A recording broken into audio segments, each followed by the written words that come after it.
is up guys, welcome back to another video. Today we're going to be doing here a deck profile for Crusadias. Last time we worked on the particular deck by analyzing it and understanding each and every one of those cards. That way we could formulate some sort of deck to actually work with here. I did a bit of testing and I really wanted to go for a more OTK focused deck, despite the fact that most of my decks do focus on combos instead. And although there is actually a combo variant of the Crusadias which is a little bit more balanced, that's not something that I particularly have access to every single card available out there. For example, Halki Fibrax is still something I'm missing, but you could definitely still pull off quite a few things there, though maybe in the future I'll actually try out that particular variant as well. But for today, I decided to go all in with the pure OTK build, and that's just something that I wanted to, I guess, divert my attention from the typical combo decks that I normally make, and because of that, it's something that I definitely will look forward to here. But before I get started, I would like to remind you guys to drop a like, share, comment, and consider subscribing if you enjoyed this kind of content. With that being said, let's begin. So, starting off with monsters, we're going to be playing here 3 copies of our Crusadia Maximus. Absolutely amazing card. If you guys don't know what this card does, it's basically a really good card that allows you to double your Crusadia Link monsters' attacks, so that's definitely fantastic there. Or rather, it doubles the amount of damage inflicted upon your opponent.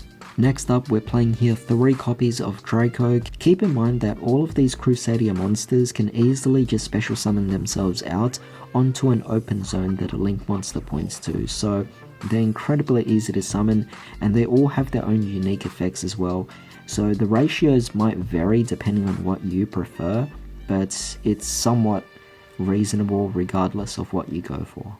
So for that matter, I'm playing here 3 copies of Leonis, allowing us to actually do piercing damage.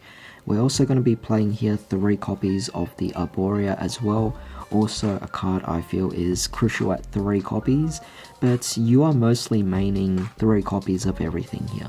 With the exception of Reclusia, which I chose to only play 2 copies of, just because it doesn't really apply as much. You have to destroy your own monsters to destroy your opponent's monsters, and these days there's a lot of decks out there or boss monsters that just have that invulnerability out there, and it can either negate your card or just can't be destroyed anyway, or it can't even be targeted. So Reclusia doesn't apply as much, though funnily enough I actually do play this card in Salomon Greats because it happens to be a fire monster, which is fantastic. However, I am playing here 2 copies of the World Crown. World Crown is also an amazing card. I think it was pretty much designed for Crusadias because of the fact that it summons out the same way. Really easy to summon out, and this is absolutely amazing. Honestly, this card would be good in almost any deck out there that utilizes Link monsters, but you don't see people actually utilizing it, so definitely very unfortunate. But 2 copies here in this deck is definitely very fantastic. Next up, we're playing here 2 copies of the Parallel Exceed as well. You could play 3 if you actually wanted to, but I think 2 is enough because you're only going to pull off one of them anyway, so the extra one in your hand or the extra one left over doesn't really apply anymore. However, having 2 here is definitely fantastic to generate more cards onto the board, either allowing you to go for your synchro summons, your link summons, or whatever you actually want to in this particular case. Now, given that we are going second, obviously the cards we're going to be playing here will be the Kaiju engine. Now, the Kaijus, you could actually play whichever ones you want. I've seen some builds where people have actually focused on playing multiple copies of Juzukuru and Thunder King because they're the stronger ones.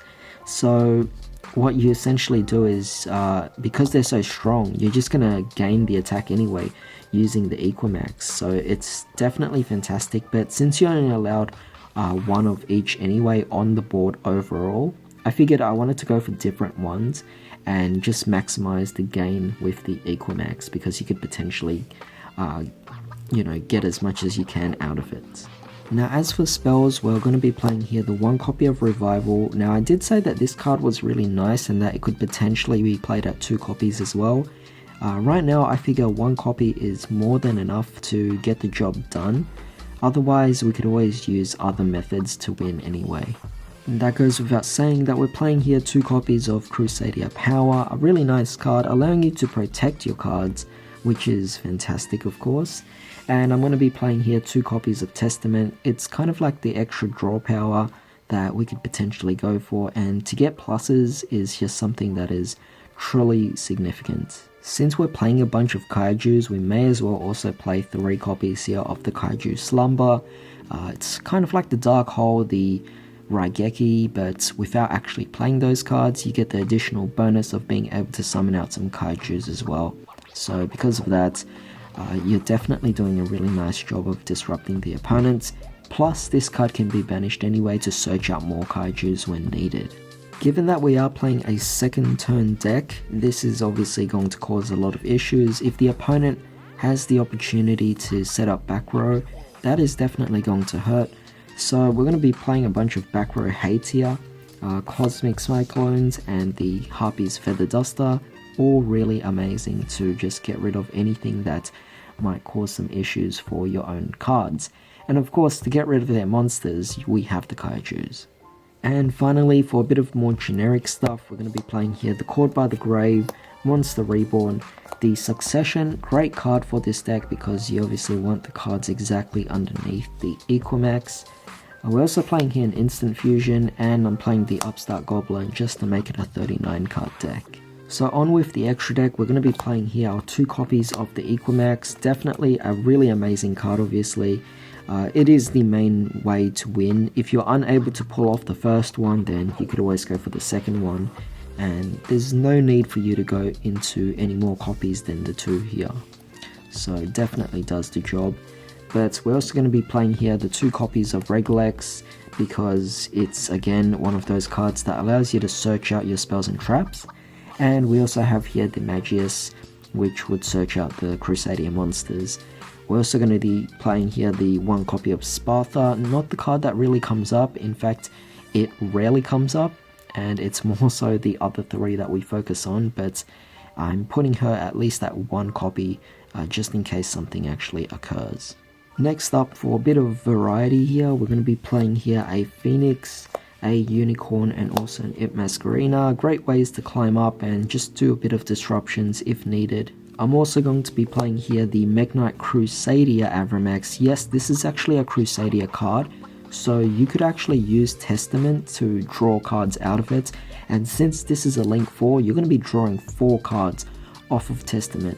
The only downside is that you have to wait until after you're attacked, but even so, +4 is a huge deal. We're also going to be playing here the 1 copy of Lib just because it could add the Succession, absolutely amazing. But yeah, we also have the World Legacy World Crown as well to add, so that is definitely an additional bonus. For instant fusion targets, we're going to be playing here, well, just the 1 target that is, the Millennium Eyes, kind of preventing the opponent from actually being able to pull off some effects. Again, it's just an extra bonus there. After you use this, you could always just link climb into something higher, but it is definitely a fantastic addition to the deck. And finally, we're going to be playing some Synchro Summons here, or Synchro Monsters that is. F.A. Dawn Dragstar, a level 7 that pretty much negates spells and traps. And we're also playing here the Star Eater, because you could actually go into this. Our Tuna Monster is a level 3, so when you turn that up with a Parallel Exceed, which is a level 8, you could potentially go into this, which is very powerful, very fantastic, and it's like an additional OTK potential there as well. So it's up to you what you want to play in terms of the Synchro Monsters, because there is a great variety of cards out there, but these are the ones that I've chosen to go with for my particular build. However, that was pretty much it for today's deck profile, so I do hope you guys enjoyed this. I will be making some test stands for this as well in a separate video. I'm just not sure yet if I want to actually focus on going first. I don't even think that's going to be possible. Maybe I'll run down a bit of a early scenario to see what happens if we get a first turn hand, and then follow up immediately with a turn 2 play by drawing the extra card. So maybe that would turn things around. But with that being said, definitely leave me your thoughts as to what you thought about this. Do you have any suggestions for putting in different cards into this? But thanks for joining me today. I hope you all have a fantastic day. I'll see you all next time.